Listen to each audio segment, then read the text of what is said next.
ભૂરીના બાપાએ હમણાં ભૂરાને એની ઓફિસે બોલાવ્યો. આલિશાન ઓફિસ, કેટલી જાતની સિક્યુરિટી પાર કરીને પછી તો એ એની ચેમ્બર સુધી પહોંચી શકે. ત્યાં પહોંચી ગયા પછી એની ઓફિસમાં એની સામે ટેબલ ઉપર બેહાડ્યો અને બેહાડીને કીધું એ કે મિસ્ટર ભુરેશ, 5 લાખ રૂપિયાનું બંડલ મૂક્યું કેશ. આ 5 લાખ રૂપિયા છે એ લઈ જાઓ અને મારી દીકરી ભૂરીને તમે કાયમને માટે ભૂલી જાઓ.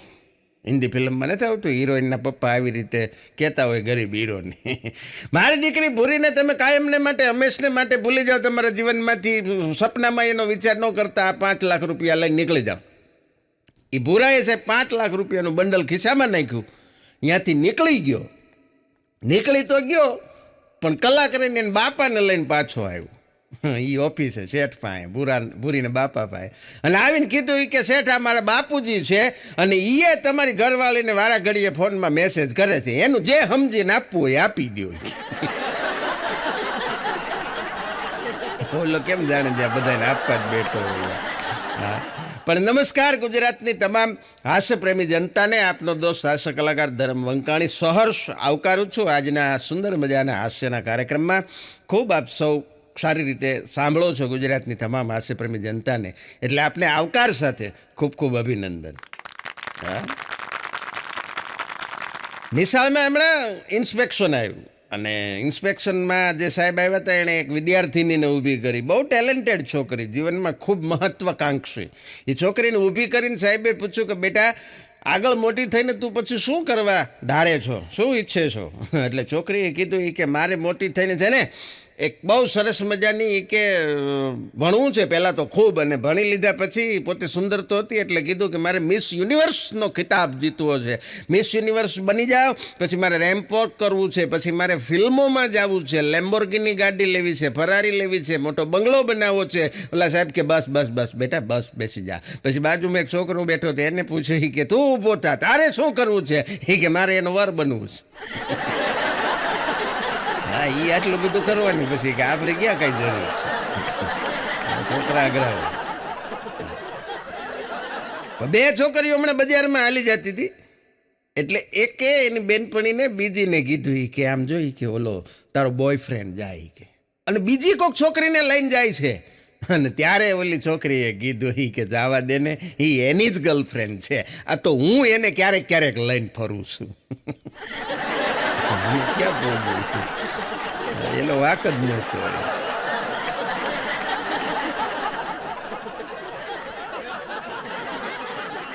એક જણો હમણાં ઓફિસે લેટ પહોંચ્યો અને લેટ પહોંચ્યો ને એટલે એના બોસ એને ખખડાવી નાખ્યો. એ કે આમ ચાલે, જોવો કેટલો સમય થઈ ગયો, આટલું બધું લેટ ચાલે, હવે પછી ખબરદાર આવી રીતે કોઈ દિવસ લેટ નહીં આવતા, પગાર કાપી નાખીશ, ખેર નથી તમારી, ટાઈમસર આવી જવાનું નોકરી ઉપર. અને ત્યારે ઓલાએ કીધું કે તો હું છે ને સાહેબ મારી ગર્લફ્રેન્ડને કોલેજે મૂકવા માટે ગયો તો એટલે મારાથી મોડું થઈ ગયું, એ મારે કાંઈ નથી જોતું, શટ હવે પછી તમારે સમયસર ઓફિસે આવી જવાનું. તો અહીં ઓલાએ કીધું તો કાલથી તમારી છોકરીને તમે કોલેજે મૂકી આવજો. અઘરું છે. પણ પેટ્રોલ પંપે હમણાં પેટ્રોલ હું પુરાવતો હતો એટલે એક બાઇકવાળાને પેટ્રોલ પુરાવતા મેં જોયો. 30 રૂપિયાનું પેટ્રોલ પુરાવ્યું પ્રફુલભાઈ એણે, હાવ 30 રૂપિયાનું, બોલો. અને 30 રૂપિયાનું પેટ્રોલ પુરાવ્યું ને મને આંખમાં જળજળી આવી ગયા. શું કામ? 30નું પુરાવ્યું એટલે નહીં સાહેબ, એની બાઇક ઉપર આગળ નંબર પ્લેટમાં લખ્યું હતું યુવા નેતા. યુવા નેતાનું બોર્ડ જોયું ને એટલે મને આંખમાં જળજળી આવી ગયા. પછી મને પાછું મનોમન વિચારે આવ્યું, મેં કીધું કાંઈ વાંધો નહીં, આજે ભલે એ 30 રૂપિયાનું પેટ્રોલ પુરાવે, યુવા નેતા લખ્યું છે, ભવિષ્યમાં આનો આ પીઢ નેતા થશે, અને પીઢ નેતા થાય ને પછી આવા તો કેટલાય પેટ્રોલ પંપ એના પોતાના હશે. હા, બહુ હકીકત છે. હાસ્યની સાથે સાથે વ્યંગ્ય છે આજના રાજકારણ ઉપર. અને આજના રાજકારણની પરિસ્થિતિ સાહેબ કાંઈક એવી છે કે રાજકારણની અંદર શિક્ષણ ઓછું છે ને શિક્ષણમાં રાજકારણ વધારે છે. હા, એટલે આ પીઢ નેતાઓની યુવા નેતાઓની આવી વાત છે. કારણ કે અને આ બધી વાત યાદ આવતા આવતા તરત મારું મગજ ચક્રાવે ચડી ગયું, મારો વારો આવે પહેલાં, અને મને સરસ મજાની કૃષ્ણ દવેની કવિતા યાદ આવી ગઈ. હા, કૃષ્ણ દવેની બહુ સરસ મજાની એક ગુજરાતી આવી રીતે હાસ્ય વ્યંગની કવિતા છે અને એ મને યાદ આવી ગઈ કે તમને જરૂર છે ટેકાની ભાઈ મારા, તમને જરૂર છે ટેકાની ભાઈ મારા, અને અમને જરૂર છે કેશની હાલો ને પથારી ફેરવીએ દેશની.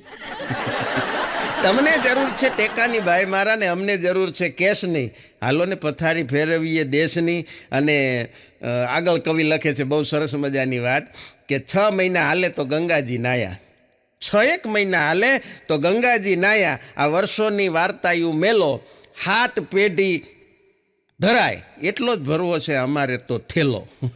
જાજુ નથી જોતું એમ.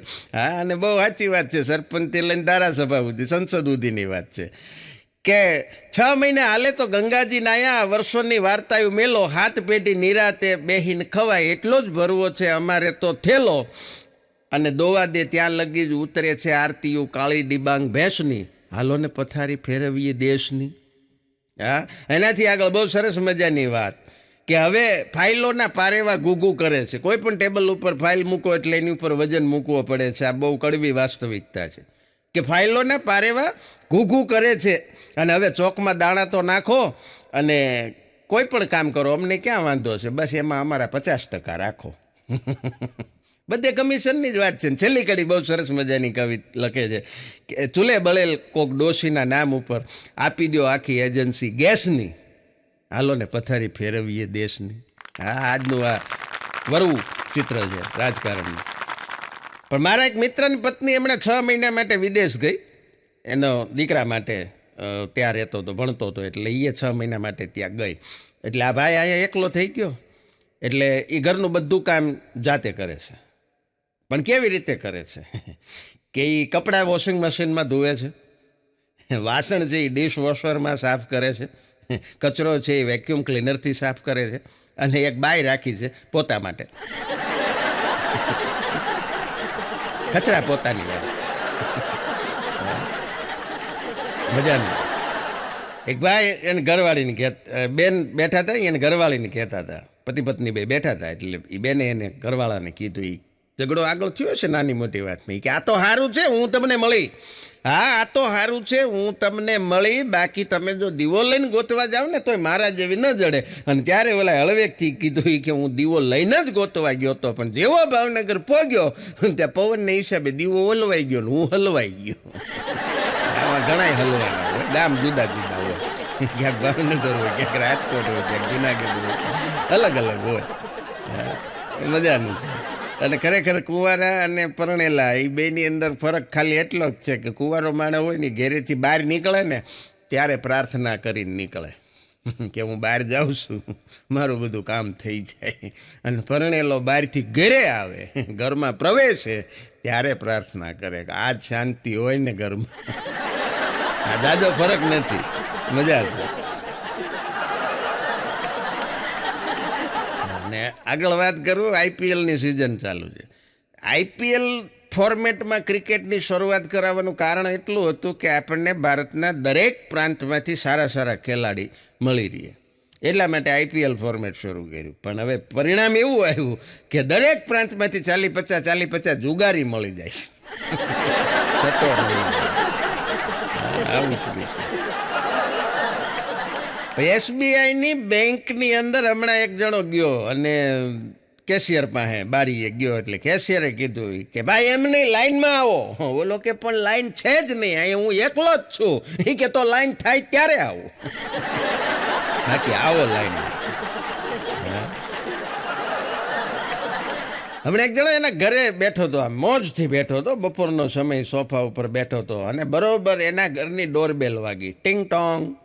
એટલે ઓલો આમ સફાળો બેઠો થઈ ગયો ને જઈને તરત દરવાજો ખોલ્યો ને આમ જોયું તો એક જણો ઊભો હતો. એ કે તમે ડોરબેલ વગાડી, ઘંટડી તમે વગાડી? ઓલો કે હા મેં વગાડી. કે કાં? એ કે ગરીબ માણસો ભાઈ 2 દીથી કાંઈ ખાધું નથી, કાંઈ 5-10 રૂપિયાની મદદ કરો એટલે એ કે ઘંટડી વગાડી. ઓલો કે 5-10 નહીં 50 રૂપિયા આપીશ, પણ તું એ કે આ ઘંટડી તે વગાડી કેવી રીતે? કારણ કે મારા ઘરની ઘંટડી 1.5 મહિનાથી બંધ છે. થઈ ઓલાએ ખિસ્સામાંથી થેલીમાંથી કે ઘંટડી કાઢી. એ કે હું હારે જ લઈને આવું છું ભાઈ. ઘંટડી કેવું ભેગી જ રાખવું. આ હું કોકને ઘરે બગડી ગઈ હોય, કોકને ઘરે શરૂ હોય, કોકને ઘરે લાઇટ હોય ન હોય, 200-250 રૂપિયામાં આપણું શું જાય? એટલે ઘંટી ભેળી લઈને આને કેમ બોલવું? આવા માણસો આનો ઈલાજ શું કરવો?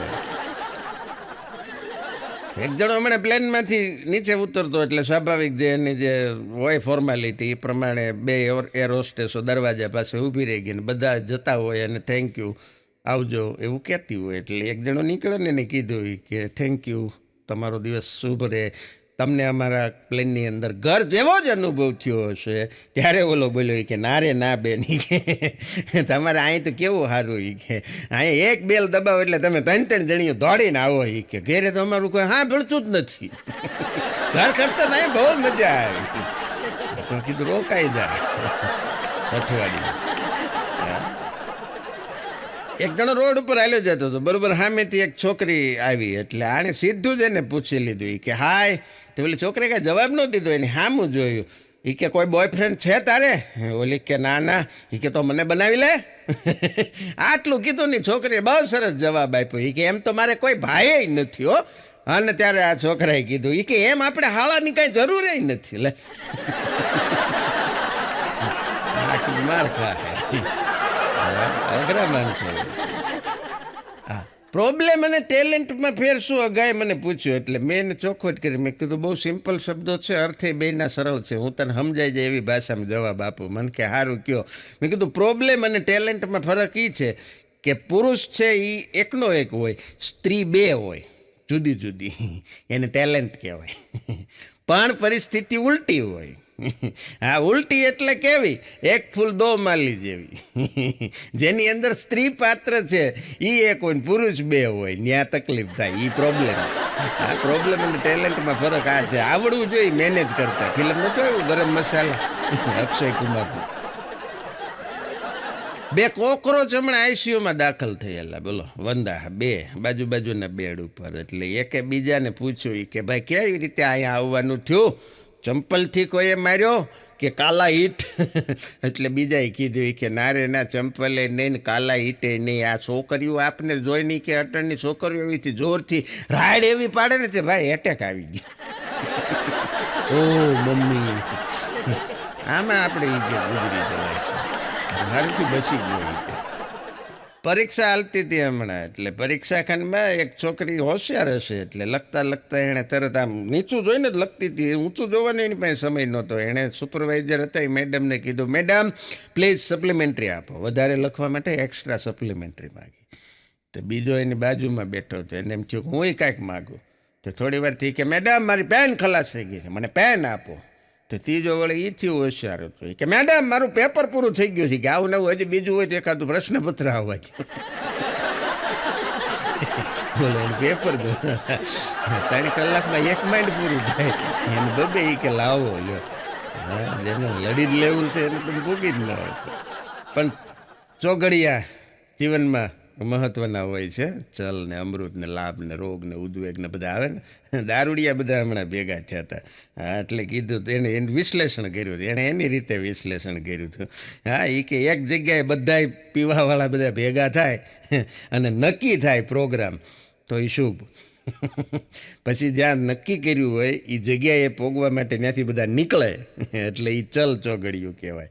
હા, અને પછી જ્યાં ઘટના સ્થળ હોય ત્યાં પોગી જાઓ તો લાભ. એકાદ બે ભેગ અંદર વૈયા જાય એ તો અમૃત જ છે. પછી બહુ વધી જાય અને પછી કદાચ થોડી ઘણી ઉલટી થાય તો એ રોગ.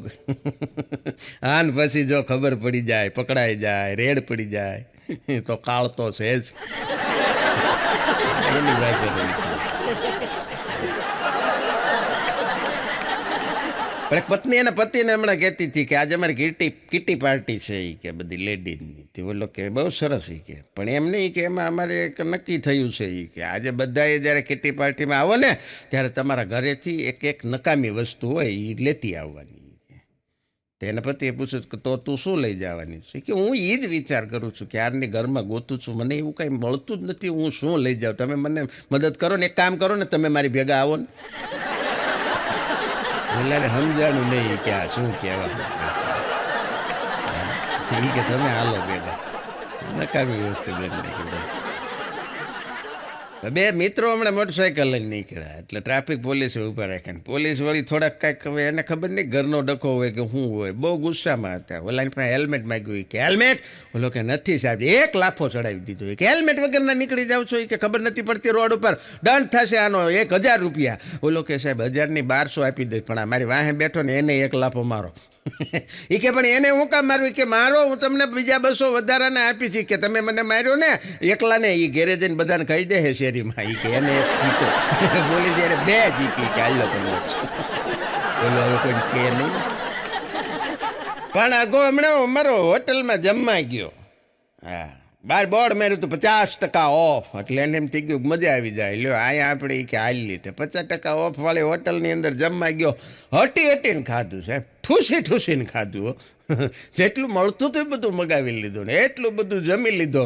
પછી ઓક કરીને ધરાણો વેઇટરે બિલ આપ્યું, બિલ પૂરેપૂરું આપ્યું.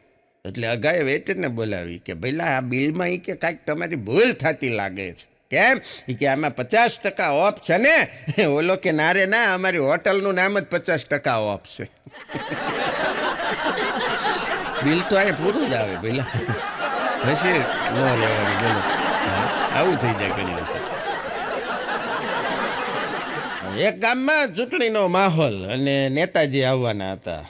એમનો આખો સભાનો કાર્યક્રમ જ ગોઠવાયેલો, જાહેર સભાનો. એટલે થયું એવું, નેતાજીને તો પછી આખો એનો શેડ્યુલ હોય, ઘણા બધા ગામમાં સભાઓ કરતાં અહીંયા આવવાના હતા. એટલે આવવાના હતા, એનો માહોલ બધું બની ગયેલો, સમિયાણો બાંધી દીધેલો, માયક, સ્ટેજ, ગામ આખું આવી ગયેલું સભામાં શ્રોતા તરીકે બધા ગોઠવાઈ ગયેલા.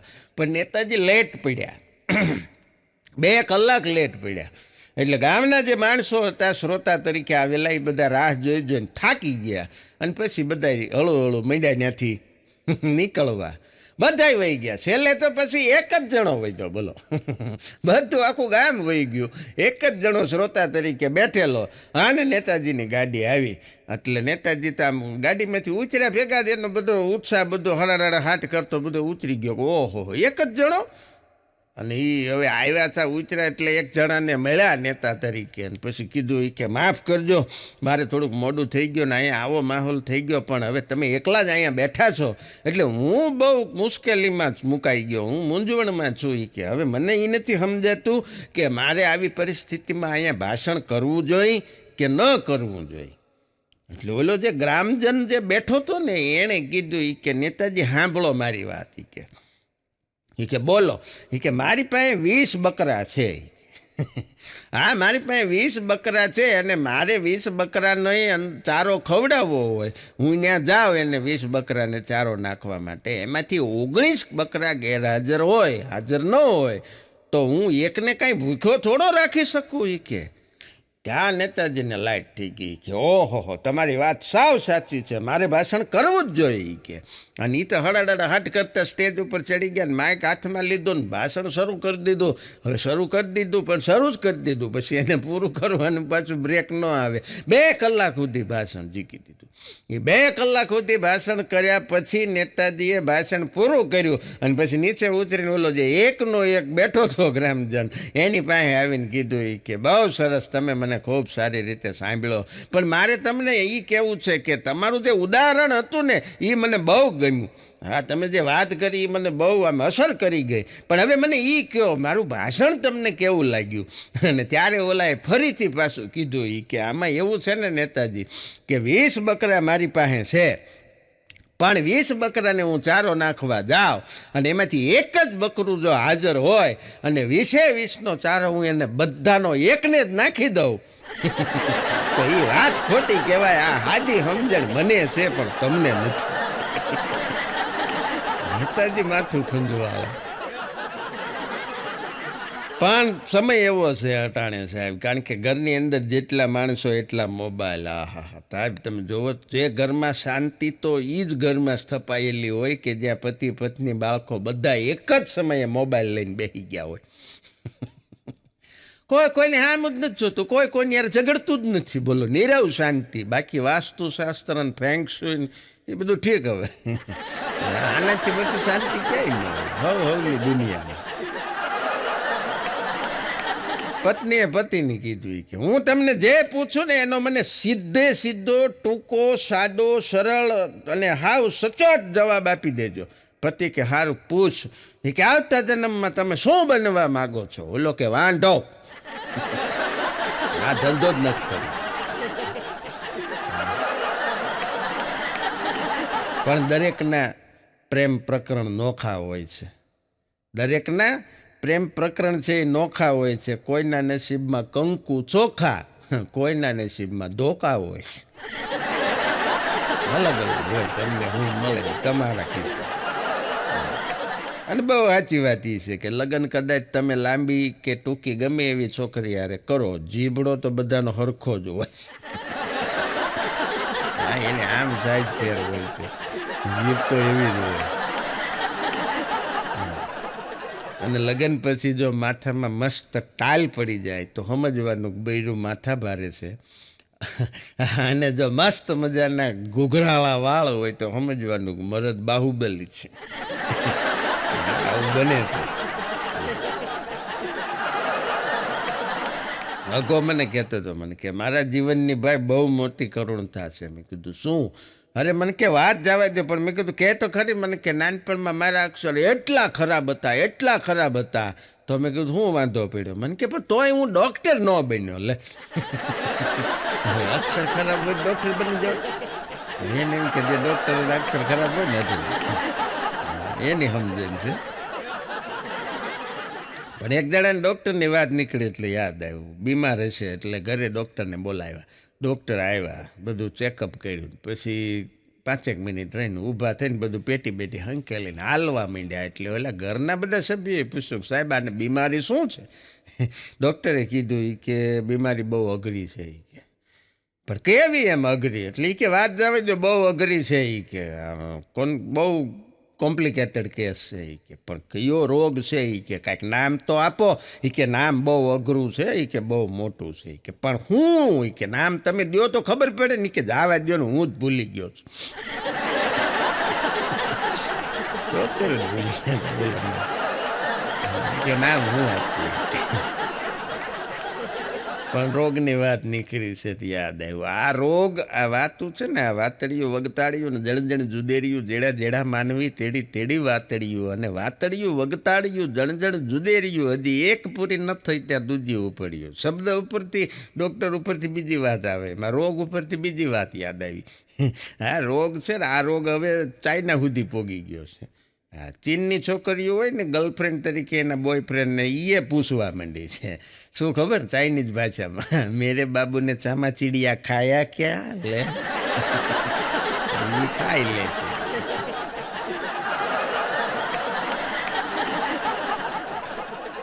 પણ જીવનમાં છે ને સંઘર્ષ એ પિતા પાસેથી શીખો. જીવનમાં સંઘર્ષ પિતા પાસેથી શીખો. સંસ્કાર છે એ મા પાસેથી શીખો. બાકી કચરા પોતા વાસણ કપડાં એ તો બધું બૈરી શીખવાડી જ દેશે. એના કાંઈ ક્લાસ કરવાની જરૂર નથી.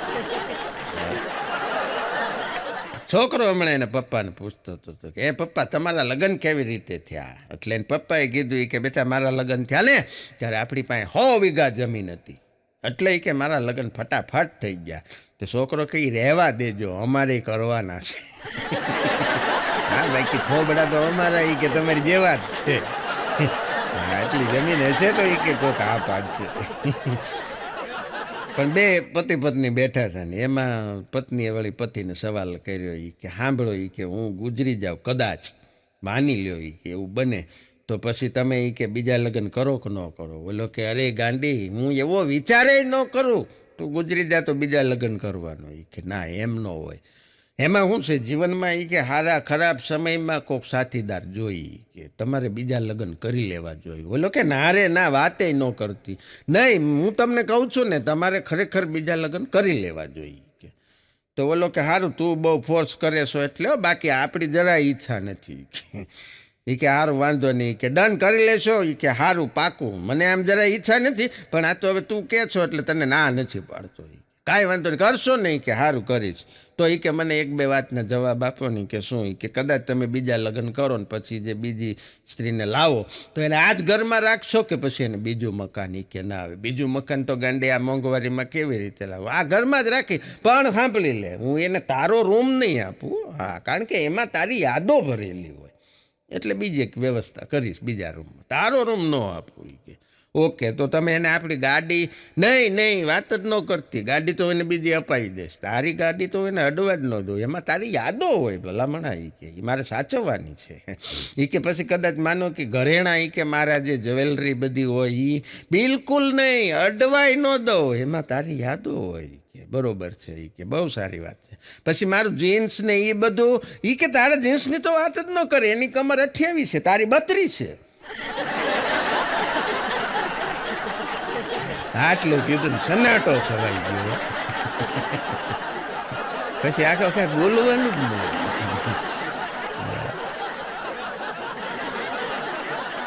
પણ 44 ડિગ્રી તડકામાં બપોરે એક જણો રોડ ઉપર હાલ્યો જતો હતો, એટલે એને બીજો એનો મિત્ર મળ્યો. એણે કીધું કે ભલામણ આવા ભયંકર તડકામાં આવી ગરમીમાં એ કે બહાર નીકળ્યો છો, ઘરે રહેવાય ને.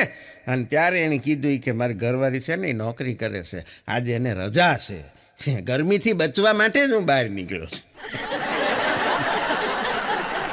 એ કે આ ગરમી સહન થાય, ઓલી નથી. કેટલા માણસો જગતમાં દુઃખી છે સાહેબ. હા, હમણાં એક બેન એના પતિને કહેતા હતી કે મેં તમારે યારે શું કામ લગ્ન કર્યા ખબર છે? ઓલો કે શું કામ? એ કે મને તમારી ઉપર બહુ દયા આવી ગઈ. હા, એ કે મને તમારી ઉપર બહુ દયા આવી ગઈ, કારણ કે તમે જ્યારે કોઈ દી વાત નહોતું કરતું, એટલે મને દયા આવી, મેં લગ્ન કર્યા. ઓલો હળવેકથી બોલ્યો એ કે હવે આખું ગામ મારી ઉપર દયા ખાય છે. આવી દયા નહોતી કરવી. હા, નથી. એક જોવા ગયા ને ત્યારે પસંદ કરી છોકરીને, છોકરીએ પછી કીધું, છોકરાએ પૂછ્યું કે તે મને કેવી રીતે, શું કામ પસંદ કર્યો, તે એવું મારામાં શું જોયું અને તે મને પસંદ કરી લીધું? એટલે છોકરીએ કીધું કે મેં તમને બીજું કાંઈ નથી જોયું, પણ હું તમે જ્યાં રહેતા હતા ને ત્યાં આગળની શેરીમાં મારા મામાનું ઘર છે ને, એટલે હું ત્યાં વેકેશનમાં આવતી, અને પછી તમે એ કે બહુ માર ખાતા, એ કે નાના હતા ને, એટલે વાતમાં તમને ઘરના બધા ઢીબડી નાખતા. એ કે પછી નક્કી કર્યું કે લગ્ન કરવું તો આની હારે. નાનપણથી કે તમને પ્રેક્ટિસ રહે ને માર ખાવાની, આને કેમ ભોગવું? હા, પણ તોય અઘર મૂકે નહીં. હા, એક છોકરો કહેતો હતો, એને પપ્પાને પૂછતો હતો કે હે પપ્પા, મર્દ કોને કહેવાય? મરદ. એટલે એને પપ્પાએ કીધું કે બેટા મરદ તો છે ને એ કે બહુ મજબૂત હોય, એની આગળ કોઈનું કાંઈ હાલે જ નહીં, એ કે એને મરદ કહેવાય. ત્યારે છોકરાએ કીધું કે તો મારે મારી મમ્મીની જેમ મોટા થઈને મરદ થવું છે. બાળક તો શું છે, જોવે ને, એ જોવે એનું અનુકરણ કરે. એ આ પરિસ્થિતિ ઘરમાં જ જોતો હતો, એટલે એને કહી દીધું. હા, હમણાં એક ભાઈને ઘરે મહેમાન આવ્યા, એટલે બેઠા ને પછી વળી થોડી ઘણી આડી અવળી વાતચીત કરીને મહેમાને કીધું, છોકરાને પૂછ્યું કે શું બેટા આગળ પછી શું પ્લાન છે? એટલે છોકરાએ કીધું કાંઈ નહીં, બસ તમે જાઓ એટલે કે અમે બધા ભેગા થઈને કેરી ખાશું. મહેમાન છે ત્યારે નહીં કાંઈ એમ, એ કે તમે ભૈયા જાઓ, પછી નક્કી થયું હોય ને, એના ઘરે નક્કી થયું હોય, આમાં એ બાળકનો વાંક જ નથી. હા, ઘણા ઘર એવા હોય, હા સાહેબ, કે ત્યાં મહેમાન આવે એ પહેલાં જમી લેતા હોય, અથવા મહેમાન જાય પછી જમતા હોય, અને ઘણા ઘરો એવાય હોય કે જ્યાં મહેમાનની રાહ જોવાતી હોય. હા, મહેમાનને જેણે માન મન ભરીને દીધા નહીં, એ ઘરની મહાણ સાચું હોરેઠિયો પણ આવાય હોય. હા, બાકી તો મહેમાન જાય પછી જમવાની રાહ જોતા હોય. પૂછે ઘણા તો મહેમાન આવવાનો હોય કે તમે ઘરેથી જમીને આવશો કે પછી જઈને જમશો? પણ અહીંનું તો પૂછ, જ્યાં આવવાના છે ત્યાંનું. હા, એ વાત જ ન કરે.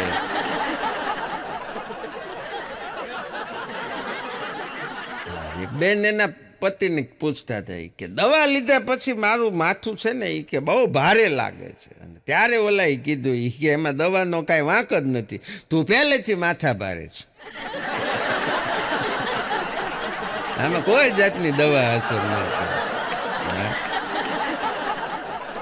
બહેનોની જ વાત નીકળી એટલે એકાદી વાત કરી દઉં. જલેબી છે ને સ્ત્રીલિંગ છે, અને એ સ્ત્રીલિંગ શું કામ શબ્દ છે? એટલા માટે છે, એના બે કારણો છે. પહેલું કારણ તો એ છે કે એ મીઠી બહુ હોય. અને બીજું કારણ એ છે કે એ કોઈ દી સીધી ન હોય. હા, બે કારણો છે. અને પુરુષો છે એ બધા ફાફડા જેવા. હા, મેળ પડે કે ન પડે પણ જલેબી હારે ગોઠવાય જાય. આ પુરુષની પ્રકૃતિ છે. હા, જલેબી વાળું ગમે ત્યાં ગોઠવાઈ જાય પુરુષ. આ મૂળ ફાફડા જેવું છે. જલેબીની સ્ત્રી હોવાનું કારણ આ છે. અને દુનિયાને છે ને સમજવી બહુ અઘરી છે. હા, જો તમે કારણ વગરની વાતું કર્યા કરો ને તો તમને નવરા કહે. કારણ વગરની વાતું કર્યા કરો તો દુનિયા તમને નવરા કહેશે. ઓછું બોલો, થોડીક ઓછી વાતું કરો તો વળી પાછા અભિમાની કહે કે આ તો એ બહુ અહમ આવી ગયો કે. હા, અને હાવ જો કામ પૂરતી જ વાત કરો તો પાછા એના તમને મતલબી કહે. પહોંચાય જ નહીં એકે બાજુ. આમ તો સાહેબ દુનિયામાં અલગ અલગ પ્રકારના ડે ઉજવાય.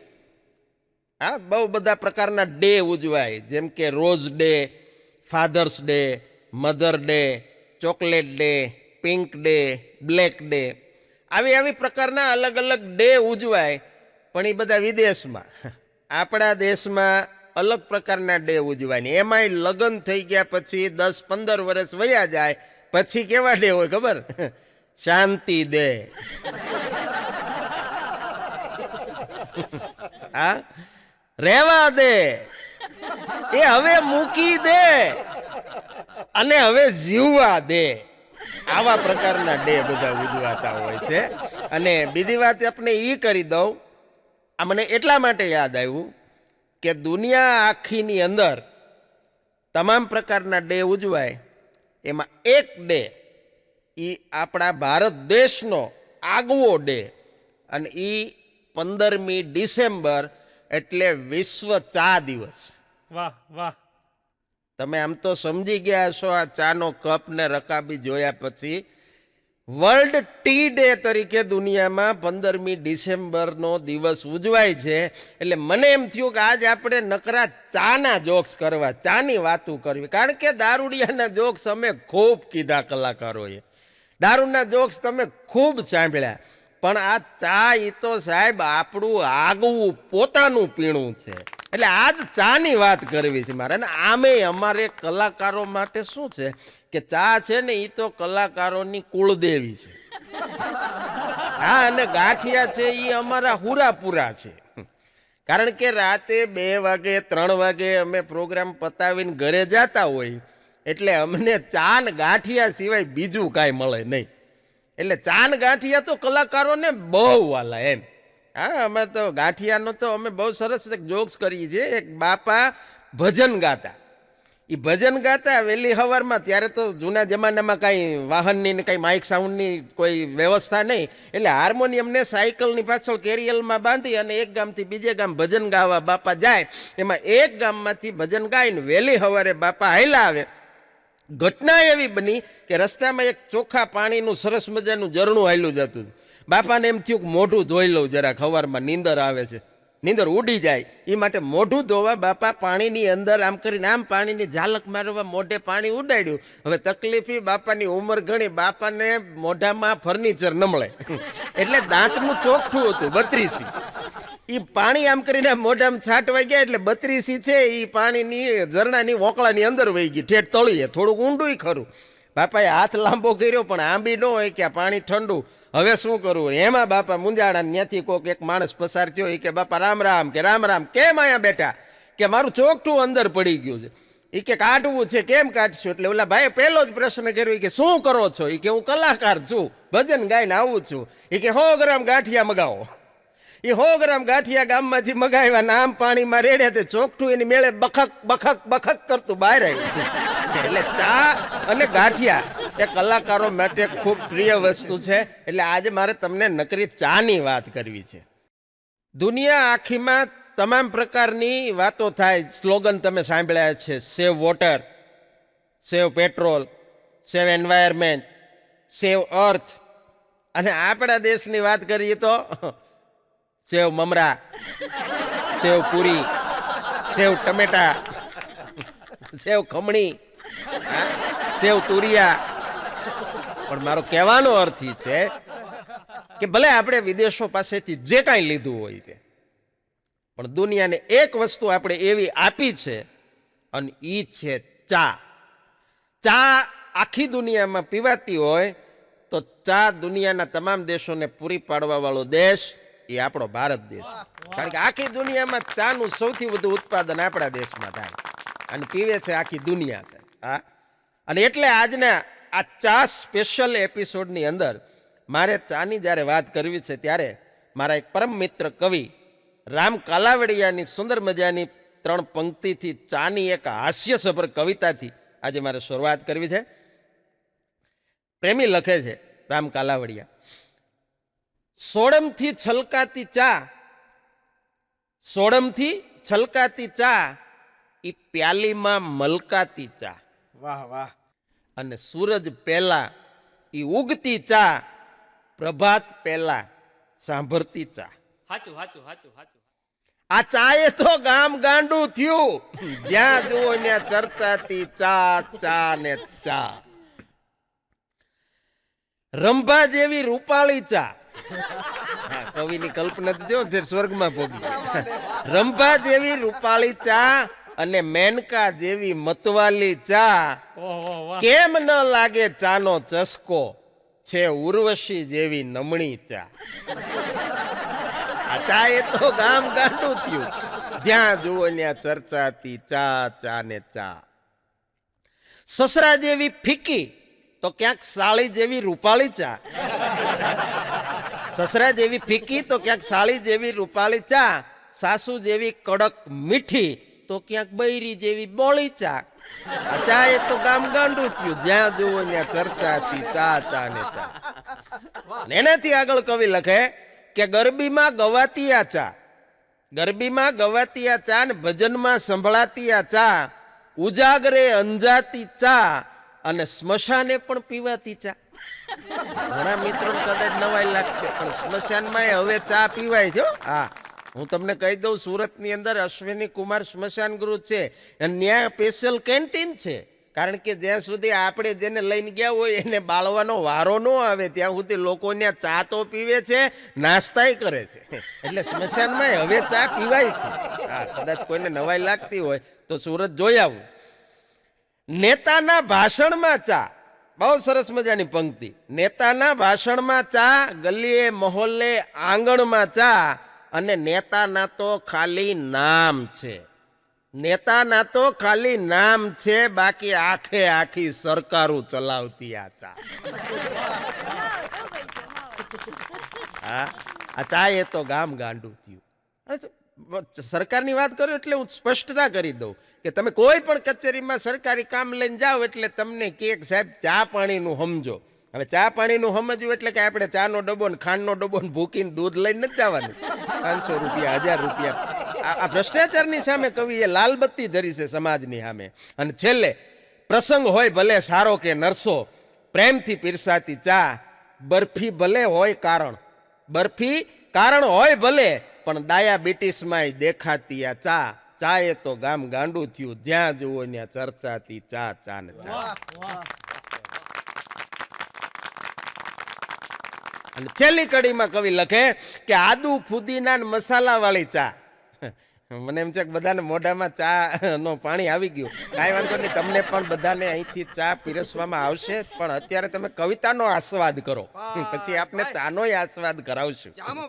આદુ ફુદીના ને મસાલા વાળી ચા, પરોઢે પીવે 3 પ્યાલી ચા, પ્રેમી પ્રેમથી પીરસે તોય, પ્રેમી પ્રેમથી પીરસે તોય, આ ભાભાને ડોશી કરતા વાલી ચા, જ્યાં જુઓ ત્યાં ચર્ચાતી ચા, ચા ને ચા. આ ચાને આપણે બહુ જૂનો નાતો હો. હા, આગળના એપિસોડમાં મેં આપને પરિચય આપી દીધો છે, મારો પરમ મિત્ર અઘુ. અઘુ બહુ અઘરો. અઘુએ મને એક દી કીધું, બોલો મને કે હું બજારમાં બરોબર હાલ્યો જતો હતો એટલે અઘુ મને કે ધરમભાઈ આવો આવો. મેં કીધું શું કામ છે? મને કે ચા પીવી છે. મેં કીધું તો તું પી લે ને. મને કે એમ મજા ન આવે કંપની જોઈને, હથવારો કરાવવા આવો. એટલે મેં કીધું પૈસા મારે આપવાના છે કે ચા જ પીવાની? મને કે પૈસા મારે દેવાના, તમે ખાલી મારી સાથે ચા પીવાની કંપની આપો. એટલે હું બેઠો, અઘુએ ચા મગાવી, ચા છોકરો લઈને આવ્યો, એક પ્યાલી ચા મોઢામાં ગઈ અને અઘુને જાણે બ્રહ્મ જ્ઞાન થઈ ગયો. મને સીધો અઘુએ પ્રશ્ન કર્યો, ઊંડો નિસાસો પેલા નાખ્યો. એટલે મેં કીધું અઘુ, આવી સરસ મજાની ચા પીતા પીતા આવા 9 મણના નિહાહા કા નાખેશ? મને કે ધરમભાઈ, આ ચા જો રામાયણ વખતે હોત તો રામને લંકા સુધી ન જવું પડે. મેં કીધું અઘુ, આ ચાને ને રામાયણને શું લેવા દેવા એમ? મને કે નહીં, તમે સાંભળો. અને પછી એણે એના જ્ઞાન ચક્ષુ ઉગાડ્યા અને અઘુએ મને જે બ્રહ્મ જ્ઞાન આપ્યું, મારે કેવું પડ્યું કે તારી વાત સાચી. મેં કીધું કેવી રીતે અઘુ, વાત કરી. એટલે અઘુએ શરૂ કર્યું. મને કે રાવણ સીતાજીને હરણ કરવા માટે આવ્યો? મેં કીધું હા. પછી સીતાજી પાસે એણે ભિક્ષા માગી? મેં કીધું હા. રામ મારીચની પાછળ ગયા, મૃગની પાછળ, સોનાના મૃગ માટે? મેં કીધું હા. મને કે એ વખતે રાવણને જ્યારે ત્યાં સીતાજીની ચિત્રકૂટની ઝૂંપડીની બહાર ઉભો રહીને ભિક્ષામ દેહી કીધું, લક્ષ્મણને રામની પાછળ મોકલી દીધા. એ વખતે સીતાજીએ રાવણને, ભિક્ષુકને એમ કીધું કે હું તમને જમવાનું આપું, બનાવી દઉં, તમે બેસો. રાવણે ના પાડી. પણ જો સીતાજીએ એ વખતે એમ કીધું હોય કે ઘડીક બેહો, હું તમારી હાટું સરસ મજાની મસાલાવાળી, આદુ ફુદીનાવાળી ચા બનાવું. મને કે ધરમભાઈ, ચાનું નામ પડે ને તો રાવણ નહીં, રાવણના કાકા ત્યાં બેસી જાય, પછી નથી હલી ન શકે. અને સીતાજી ચા બનાવે, રાવણને ચા પીવડાવે, ત્યાં તો રામ ને લક્ષ્મણ બે મારીશને ખંભે નાખીને આવી જાય. પછી રામને લંકા સુધી ક્યાં જવાની જરૂર હતી? લંકા આખી ચિત્રકૂટ આવે. મેં કીધું તારી વાતમાં તો દમ છે હો. હા, એટલે અઘુની વાત આવી છે. પણ વાત આપણે એ કરતો હતો કે ચાને અને રામાયણને ખરેખર ખૂબ નજીકનો સંબંધ છે. આ તો મેં તમને વાત કરી હસવા માટે કરી, પણ ખરેખર ચાને અને રામાયણને બહુ નજીકનો સંબંધ છે. તમે વિચાર કરો, ઇન્દ્રજીતના બાણથી લક્ષ્મણને જ્યારે મૂર્છા આવી ગઈ, ઇન્દ્રજીતે બાણ માર્યું, લક્ષ્મણ મૂર્છિત થઈ ગયા. એ વખતે વિચાર કરવામાં આવ્યો કે હવે કોઈ વૈદ્યને બોલાવો. કે સારામાં સારો વૈદ્ય કોણ? કે રાવણના દરબારમાં છે, સુસેન એનું નામ છે, એને બોલાવો. સુસેન આવે છે. સુસેન દવા ન કરી શકે, કારણ કે જો દવા કરે તો આ તો દુશ્મન છે રાવણના, એટલે એનો રાજધર્મ લાજે. અને જો દવા ન કરે, તમને દવા આવડતી હોય ને ન કરો, તો તમારો વૈદ ધર્મ લાગે. આવું વૈદક શાસ્ત્રમાં લખ્યું છે. એટલે સુસેને વચલો રસ્તો કાઢ્યો. એ કે લક્ષ્મણને જો આજે ને આજે ઊભા કરવા હોય તો છેક દ્રોણાચલ પર્વત જવું પડે, ત્યાં સંજીવની બુટી છે, એ કોક લઈ આવો ને સવાર સુધીમાં સૂરજ ઉગે પહેલાં આવીને એને પાવ, એટલે લક્ષ્મણ ઊભા થાય. બાકી કોઈ શક્યતા નથી. જેમ આપણને ડૉક્ટર કહી દે ઓપરેશન થિયેટરમાં, હા સોરી શબ્દ બહુ મજાનો. અમસ્તા કોક આપણને સોરી કહે ને તો બહુ ગમે, કે વાહ સરસ.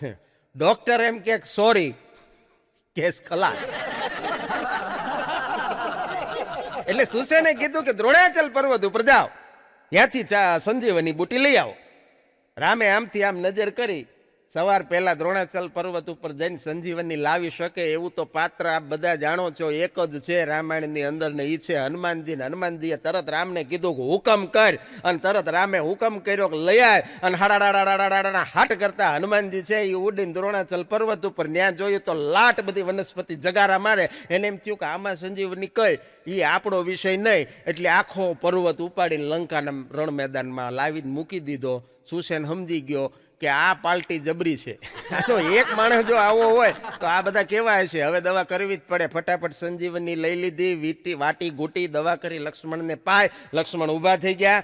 પણ એ જે સંજીવની વાટીને ગૂટીને નાખી દીધી, એમાંથી રસ લઈ લીધો. પછી એના કૂચા વધ્યા, કૂચા એ નાખી દીધા. એ કૂચાએ રામને પ્રશ્ન કર્યો કે અમારી જરૂર હતી તો અમને ઠેઠ દ્રોણાચલ પર્વત ઉપર લેવા આવ્યા, પછી અમારામાંથી રસ નીકળી ગયો એટલે તમે અમને નાખી દીધા. અને ત્યારે રામે કીધું, હે કૂચાવ મુંજાવમાં, આગળ કળયુગ આવશે અને કળયુગની અંદર તમારામાંથી કુ શબ્દ નીકળી જશે અને પછી ખાલી ચા રહેશે.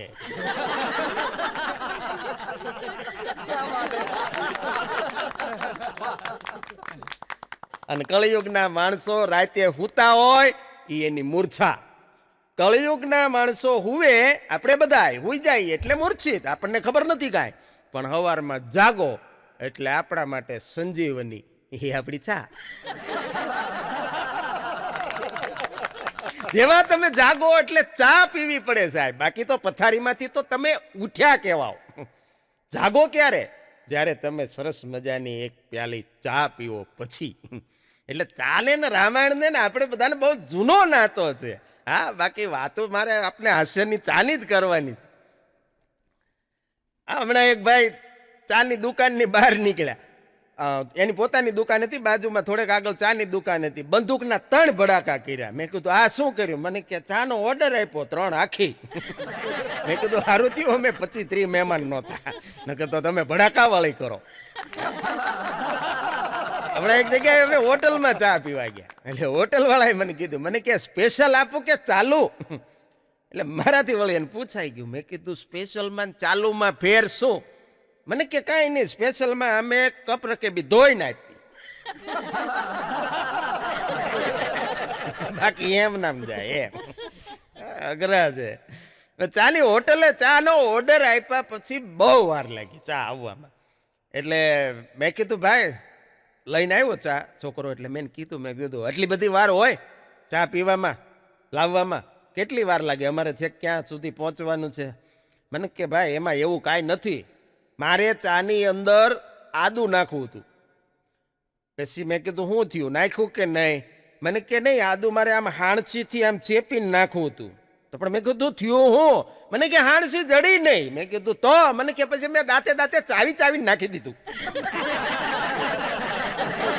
બોલો આવી ચા અમને. એક જગ્યાએ તો હોટલમાં ચાનો કપ લઈ અને કપને રકાબી લઈને એક છોકરો આવ્યો, એનો અંગૂઠો છે ને ચાના કપની અંદર. બોલો હવે આપણે આવું જોયા પછી તો આપણે ચા કેમ પીવી? એટલે મેં એ છોકરાને ખીજાણો. મેં કીધું ભલામણા આ ચા અમારે પીવાની છે, તું આની અંદર આવી રીતે આંગળા અંગૂઠા બોળીને લાય, આ સારી વાત ન કહેવાય. મેં કીધું આમાં કાંઈ આવી રીતે આ ચા અમારે કેમ પીવી? મને કે સાહેબ એમાં એવું છે, મને અંગૂઠાની માલિપા ધાધર થઈ છે અને મને ડૉક્ટરે એમ કીધું છે કે આ અંગૂઠો તમારે ક્યાંક ગરમ વસ્તુ હોય ને એમાં બોળી રાખવી.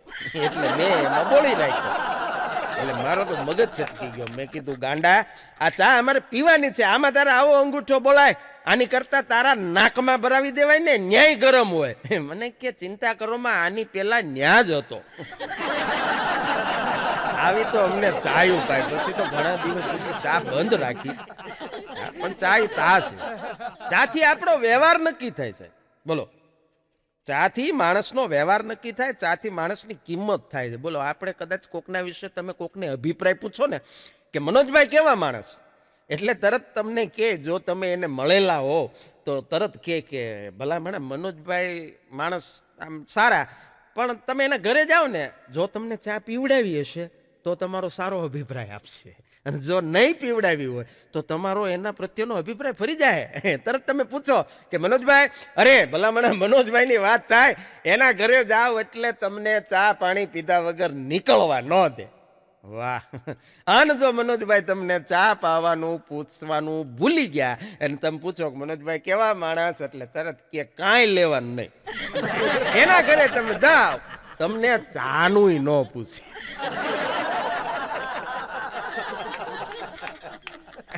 ચાની કોઈ કિંમત નથી, કહેવાનો અર્થ એ છે ચાની કોઈ કિંમત નથી, પણ ચા માણસની કિંમત નક્કી કરે. આ હાસ્યની સાથે સરસ મજાની સમજવા જેવી વાત છે. આમ ચાની કિંમત નહીં, પણ માણસની કિંમત ચા ઉપરથી અંકાય છે. હા, એક વખત અમારે એક પ્રોગ્રામમાં પૂરો થવાની તૈયારી હતી, વહેલો પૂરો થયો. એક બેન બાજુમાં રહે, બહુ મજા આવી. આજ બધા કલાકારોને મારા ઘરે ચા પીવા આવવાનું છે. મેં કીધું બેન હવે અત્યારે આટલી રાત્રે રહેવા દો ને. ના, એ કે આવવાનું જ છે, એમાં હાલશે જ નહીં. એટલે મેં કીધું આવ્યો ને, બેનનો બહુ ભાવ છે તો આપણે બધા કલાકારો જઈ આવીએ. એ બેનના ઘરે અમે ચા પીવા માટે ગયા. એટલે બેને શરૂ કર્યું કે ચા પીશો કે કોફી? મેં કીધું ચા. એ કે ગળી પીશો કે મોળી? મેં કીધું ગળી. એ કે કપમાં આપું કે રકાબીમાં?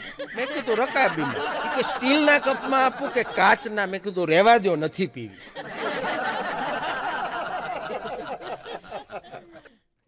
આ ચામાં જો તમે આટલા બધા પ્રશ્ન કરો અને જો અમને ભૂલમાંય તમે જમવા બોલાવો તો અમારી પાસેથી જન્મ તારીખના દાખલા માગો કે બીજું કાંઈ તમારું આધાર કાર્ડ લાવો, તમારું રેશન કાર્ડ લાવો. એટલે મેં કીધું બેન માફ કરો, માણસો હોય છે દરેક પ્રકારના, પણ ચાની મજા એ છે કે ચા છે ને એકલા પીવાની મજા ન આવે. આરે કંપની જોઈ, કો ગમે એ માણસ હોય આરે કંપની જોઈ, પછી ભલે એક અડધીના 2 ભાગ કરે, એક અડધીમાંથી 2 ભાગ કરે. એટલે ચા આમ જોવો ને તો એકતાનું પ્રતીક છે. હા, ભાઈચારાનું પ્રતીક છે. હમણાં તો પતિ પત્ની 2 હામી બેઠા બેઠા ચા પીતા હતા. એટલે મને આ દ્રશ્ય જોઈને યાદ આવ્યું. મેં કીધું કંપનીવાળાએ નામ બહુ સરસ રાખ્યું છે ચાની કંપનીવાળાએ, વાઘ બકરી.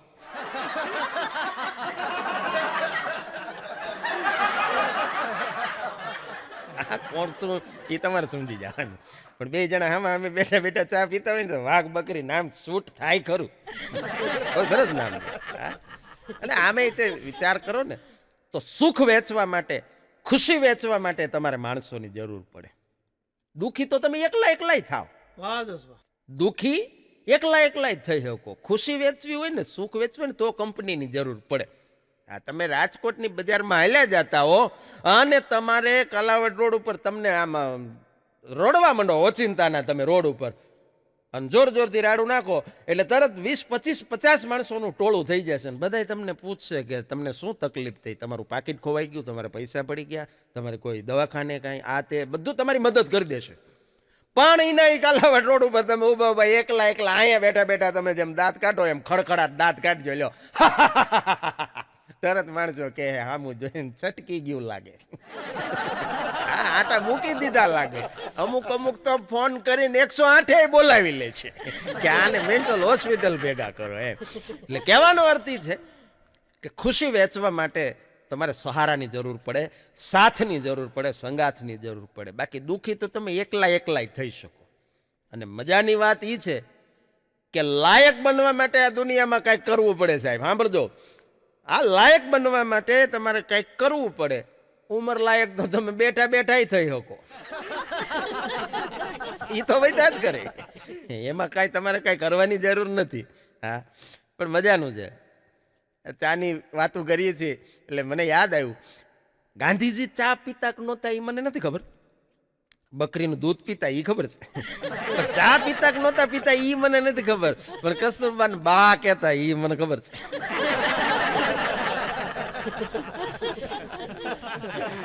હા, એની પત્નીને કસ્તુરબાને આપણા રાષ્ટ્રપિતા ગાંધી બાપુ બા કહેતા. અને પછી થાય એવું કે એ પોતે એકલા ઘરમાં હોય 2 જણા, તો કસ્તુરબાને બા કે, કસ્તુરબા ગાંધી બાપુને બાપુ કે. પણ કોઈક મહેમાન આવે તો એ થોડું સારું લાગે. એટલે મહેમાન આવે ત્યારે શું કરવું, એટલે ગાંધી બાપુએ એક ટ્રીક કરેલી કે કોઈક મહેમાન આવે અને એ બહાર વરંડામાં ઓસરીમાં બેઠા હોય, કસ્તુરબા રસોડામાં હોય, તો બાપુ બહારથી જ રાડ પાડે કે મહેમાન આવ્યા છે, ચા બા મૂકજો. એટલે બાઈ કહેવાય ગયું, ચાનો ઓર્ડર એ દેવાઈ ગયો. પાછા કસ્તુરબાઈ એવા, એને બાપુ કેવું હોય પણ એમ બધાની હાજરીમાં તો કહેવાય નહીં. એટલે એ પાછા રસોડામાંથી કે એ તમે ઘડીક છાપુ બાપુ વાંચો ત્યાં આવી જાય. મારું બાપુ કહેવાય ગયું, આવી બુદ્ધિ છે. પણ ખરેખર મજાનું પતિ પત્ની ના હોય એક મતા તો થાય સરગા પરમાં સતા. 2 જણાની એક મતી હોવી જોઈએ. બા ને બાપુ કહેતા એની સામે આપણને કોઈ વાંધો નથી, પણ સાહેબ એ 2 જણાનો પ્રેમ કેવો હતો એ સાંભળો. વલ્લભભાઈ મહાદેવભાઈ દેસાઈ અને ગાંધીજીની સાથે રહેવાવાળા બધાએ, જવાહરલાલની બધાએ ગાંધી બાપુને એક દી પ્રશ્ન કર્યો. વિનોદના મૂડમાં હતા, બધા મજાકના મૂડમાં હતા, એટલે હળવા પળોમાં ગાંધી બાપુને પ્રશ્ન કર્યો કે બાપુ એક પ્રશ્ન પૂછવો છે. એટલે બાપુએ કીધું કયો. એ કે આ જગતમાં સૌથી સુંદર સ્ત્રી કોણ? ગાંધીજીને આવો પ્રશ્ન કર્યો. હા, એટલે ગાંધીજીએ તરત જવાબ આપ્યો, એ કે કસ્તુરબા. હવે કસ્તુરબાનો ફોટો જેણે જોયો હોય એને બધાને ખબર હશે કે કસ્તુરબાનું મોઢું રાખના ડગલા ઉપર થોડુંક પાણી છટકોરી દીધું હોય એટલું સરસ રૂપાળું હતું. છતાં એણે એમ કીધું કે આ જગતની સૌથી સુંદર સ્ત્રી કસ્તુરબા. એટલે ઓલા બધી ટુકડી જવાહરલાલ ને સરદારની બધા કસ્તુરબાને આની આ વાત કરી કે બા અમે બાપુને આવો પ્રશ્ન પૂછ્યો શું એ કે આ દુનિયામાં સૌથી સુંદર સ્ત્રી કોણ? એટલે કસ્તુરબાએ કીધું કે તમારા બાપુએ શું કીધું? એટલે ઓલા બધા કીધું કે બાપુએ એમ કીધું કે કસ્તુરબા. તો કસ્તુરબા શરમાઈ ગયા. શરમાઈ ગયા એ કે તમારા બાપુએ કીધું હોય તો હોય હો, એને કીધું હોય તો ખોટું ન હોય. એ કોઈ દી ખોટું ન બોલે. નહીતર વિચાર કરો, એને ખુદને ખબર હતી પોતાની સુંદરતા વિશે. પણ આ પ્રેમ છે સાહેબ, વાહ વાહ વાહ વાહ વાહ. કે મારો પતિ કોઈ દી ખોટું ન બોલે. અને ગાંધી બાપુ માટે પણ આ જ વાત કે મારી પત્નીથી સુંદર આ દુનિયામાં બીજી કોઈ સ્ત્રી નથી. દુનિયાના ભારત દેશના તમામ જેઠાલાલોએ આ વાત નોંધી રાખવા જેવી છે. સમજી ગયા હોય, એમાં કાંઈ ચોખવટ કરવાની જરૂર ન હોય. પણ એ બા કહેતા, બાપુ કહેતા, એટલે આપણે તો ન કહી શકીએ. પણ ખલીલ દંત્યજવીની બે પંક્તિ મને વચ્ચે યાદ આવે કે તમે મન મૂકીને વરસો, તમે મન મૂકીને વરસો, આ માવઠું અમને નહીં ફાવે, અમે તો હેલીના માણસ, આ ઝાપટું અમને નહીં ફાવે. અને તમાચો સહન કરી લઉં ગાંધીગીરીના નામ પર, ને તમાચો સહન કરી લઉં ગાંધીગીરીના નામ પર, તમાચો સહન કરી લઉં ગાંધીગીરીના નામ પર, પણ પત્નીને બા કેવું આપણને નહીં ફાવે. ને તને ચાહું ને તારા ચાહનારાને પણ ચાહું, તને ચાહું ને તારા ચાહનારાને પણ ચાહું, તું દિલ પાછું આપી દે, આ બધું આપણને નહીં ફાવે. પણ ખરેખર આનંદની વાત એ છે કે આપણો દેશ, ભારત દેશ છે ને, એ સંતોનો દેશ છે. હા, સારા સારા સંતોને વંદન, પ્રણામ. અને આપણે તો કાયમ માટે કહીએ છીએ કે સંત દેખીને પછી નમન કરીએ ને ઝપટ નમાવીએ શીશ, એક ગુના તો ક્યાં કરે લાખ ગુના બક્ષીશ. પણ કોક સંત એવા આવ્યા છે, નિત્ય આનંદમાં રહ્યો, કાયમ મોજ. એક જણો ગયો એક બાબા પાસે, સંત પાસે, એ કે બાબા મારો નોકરી ધંધો બરાબર નથી ચાલતો. બાબા કે તું શું ભણ્યો છો? ઓલો કે મેં BA કર્યું છે. બાબા કે એક BA વધારે કરી નાખ. એ કે એનાથી શું થશે? એ કે BA બાબા બની જા, પછી તારે કોઈ નોકરી ધંધો કરવાની જરૂર જ નહીં રે. હા, પણ બહુ મજાની વાત છે સાહેબ. હિમાલયમાં એક જણો એક બાબા પાસે પૂગી ગયો, બોલો, એક સંત પાસે હિમાલયમાં પૂગી ગયો. અને હિમાલયમાં જઈને એણે એ સંતને ગુફામાંથી પ્રશ્ન કર્યો. બહાર નીકળ્યા ને બાબા, ગુફામાં જઈને પ્રશ્ન કર્યો. એ કે બાબા પ્રણામ. બાબા કે પ્રણામ, આવો બચ્ચા. એ કે બાપુ એક વાત પૂછવી છે. એ કે શું? હિમાલયમાં આટલી માઇનસ ઠંડી, આટલી બધી ઠંડીની અંદર તમે આટલા વર્ષોથી અહીંયા રહી કેવી રીતે શકો છો? અહીંયા રહેવાનું તમારું રહસ્ય કયો? એટલે એ બાબાએ કીધું કે બેટા, અહીંયા મારે 22 વર્ષની સાધના અને એક ગ્રીન ટી, આ બે વસ્તુને કારણે હું ટકી રહ્યો છું. તું આમાંથી શું પસંદ કરીશ? એટલે ઓલો મૂંઝાણો. એ કે સાધના થોડી હોય. એ કે બાબા ગ્રીન ટી. એટલે બાબાએ તરત કીધું, એ કે સાધના 2 કપ ગ્રીન ટી લાવો.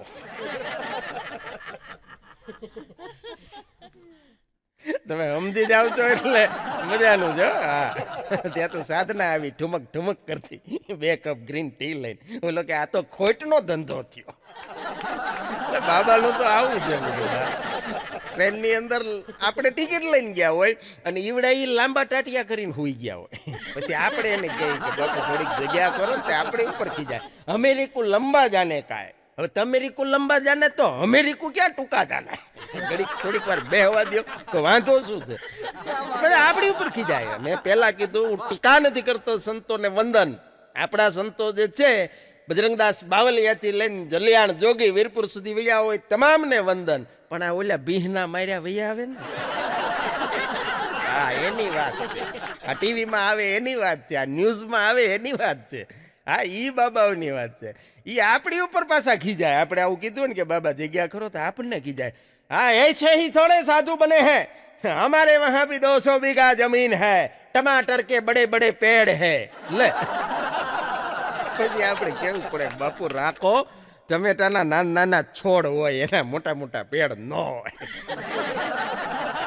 ઘરે જો આવી ચડ્યા હોય તો આપણને તરત કે થોડા ગરમ જલ ચાહીએ થાય આપણે વળી કાંઈક ગરમ વાસણની અંદર ગરમ પાણી કરીને આપીને તો માલપા આંગળા બોલીને કે હે ધકતા હે તો પણ થોડીક વાર થરવા દે એમાં તને આટલી બધી ઉતાવળ છે નહીં છે એમ એટલે એની વાત નથી પણ સંત દેખીને નમન કરીએ ને ઝપટ નમાવીએ શીશ એક ગુના તો ક્યાં કરે લાખ ગુના બક્ષીશ એવા સંતોને વંદન છે આ તો હાસ્ય માટેની આવી વાતો છે કે આવા બાબાઓએ લોહી પીધું છે હા ચેનલો ઉપર બેસી ગયા નિર્મલ બાબા આવે વચ્ચે તો એક નિર્મલ બાબા આવ્યા એક છોકરી ને આ કહી કે બાબા પ્રણામ કે પ્રણામ बाबा कृपा नहीं हो रही है नौकरी नहीं मिल रही है तो बाबा बस इन उपाय गए अच्छा बच्चा कल क्या खाया था तो छोकरी के बाबा कल मैंने जीरा राइस और दाल खाई थी એટલે બાબા કે દાल तड़का डाला था कि नहीं तड़का नहीं डाला था तड़का डालो कृपा होनी शुरू हो जाए એમ કૃપા આવી જતી છે પણ મજાનું છે આ દેશ હાલે છે શ્રદ્ધાના ભરોસે હાલે છે અને આવાય હાલે છે આવા નુંય હાલે છે હા સાચાને ખરેખર વંદન ખોટાને બધાને અભિનંદન